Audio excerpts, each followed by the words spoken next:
Hi everyone, it's Wednesday the 31st of August and this week's challenge is Dream Challenge Part 1. This is a set of maps which were designed by the community via a competition on the forum. Some of them are pretty horrible and a couple are very much luck based. We've got Rosita as the star hero and non-heroes are starting charged. Rosita's leader trait, being able to shoot and then move if you hit more than one target, should be pretty useful. And the additional damage she does if you're hitting one target might actually be quite useful as well early on in the maps. So let's get on with the weekend events. And the first weekend event is double XP from kills.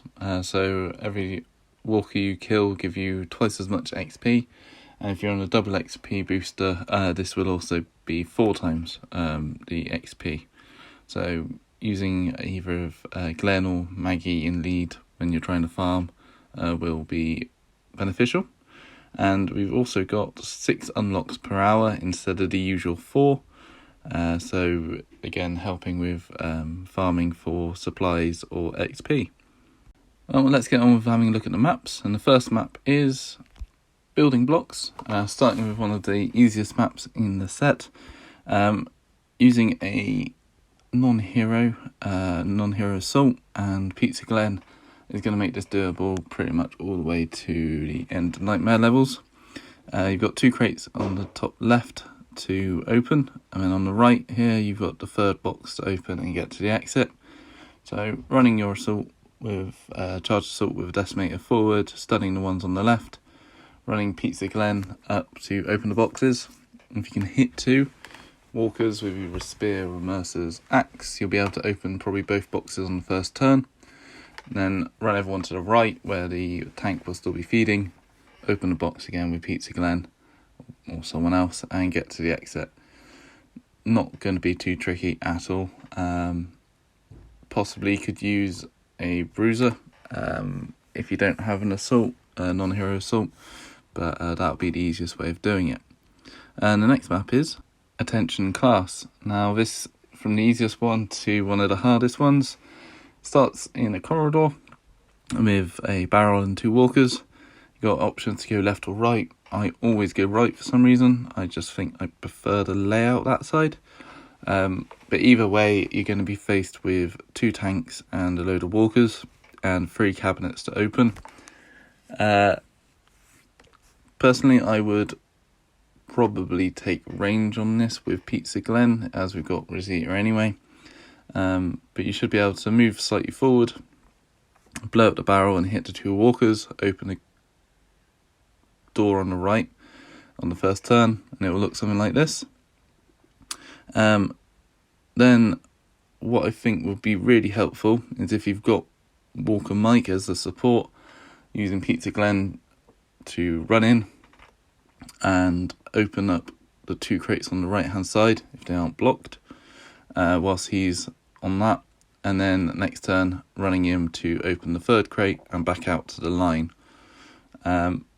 This is also map 80 this week, and it is a horrible map 80 in that it takes a long time to do. You got a 1 turn incoming which fills up that corridor with you on the first turn, and with loads of spikers and special walkers, but keep an eye out for that. I'll try and get to it as quickly as I can to help you with it. So next map is Jailbreak, and this is probably my favourite map on the set. It's the most tactical and I just enjoy it the most. You've got 2 NPCs to free from their jails and then make it back to the exit. To free the NPCs, you need to hit one of the 3 boxes on the right. Top box will open the gates at the top, bottom will open the gates at the bottom. Middle one opens all of them at the same time. So I don't know why you would hit them separately, but I always hit the middle one and get them free.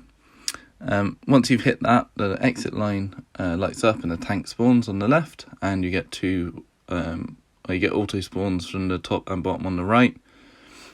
Before you hit the box, you'll have auto spawns in the middle. After you hit the box, it closes them off. And then it's just a case of making your way back to the left. Good news is the tank tends to start in a wandering state, so if you cannot get its attention, then that can help. There are some good hard corners on those cages which you can use to your advantage, especially the ones on the right. You can run back round the corner and stay out of reach of the walkers. Well, I'll go into that in some detail when I get around to it. But yeah, one of my most fun maps and most tactical ones, good for melee, especially Morning Stars if you have them. And the next map is Hell Judges. This is one which I was talking about where a lot of it relies on luck. You got to open the door to the rooms. You can either take the top or bottom. I always take the bottom, and then it's just a matter of luck of what you get in there. So you'll have normal walkers, exploders, spikers and tanks, and depending on where they've spawned, you'll either get a really easy run of just lots of exploders, run to the end and done, or you'll have a spike in one room and a tank behind it. Very much luck based. Always take a ranged survivor with you, in my opinion, because the exploders can really help you out. There is incoming, and when you get to the end of the rooms, you have to open another door like this, and there'll be walkers on that side as well. Best thing to do, I found last time, was to use mask, as you can see here, to herd anything on the right hand side. It is soft corners, so you will be able to run past any walkers that stood in that doorway. But again, it's kind of a bit of luck depending on what you can see when you open that door, whether you're going to get hit right at the end. Hopefully that makes sense. If you've got any questions about it, then let me know. As I say, it is very much a luck-based map.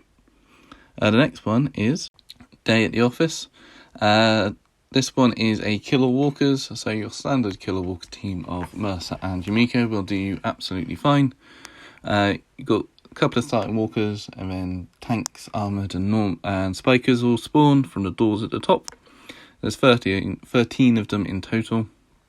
Tend to like to blow the barrels quickly if you're using range, and then they camp out on one side or the other and get Mercer to kill everything really quickly.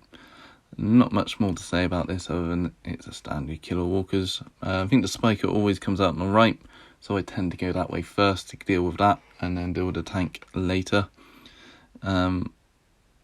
Yeah, it was a horrible map, but Mercer should make it fine. And the next map is Escape Map.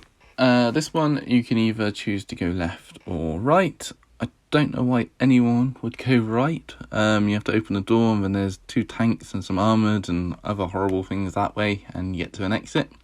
On the left you have only got normal walkers and an auto spawn, which are a hell of a lot easier to deal with.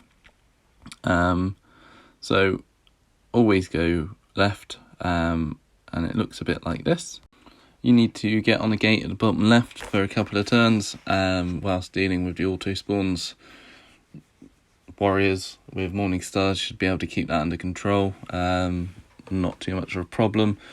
You could also take a Morning Star and either a Bruiser, non-hero Bruiser or a non-hero Assault, save their charge attack to stun a load of them. And there is an incoming that comes in on the line, so maybe be careful of creating too much threat.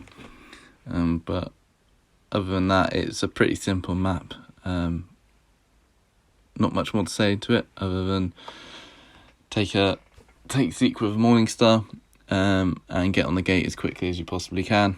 And as I say, having Rosita there to hit and move can really help you there to get there in a quicker time, possibly, depending where the spawns are. But that's it for me this week. Quite looking forward to it, so please let me know if you are in the comments below. Any questions, again, let me know. Have fun everyone, and I'll see you soon. Thanks for watching. Bye.